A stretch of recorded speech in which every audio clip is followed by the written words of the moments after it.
Hello, this is Stuart at Castlebank Horticultural Centre in Lanark.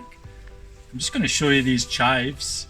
This is a small pot that I bought in Lidl about 7 years ago, and they're really easy. You can divide them up, and now there's loads all over the country that I've given to people, but here we've got a huge row of them, lots and lots of chives for cutting. If you come in close, you can see all these stems, and these basically just divide and spread.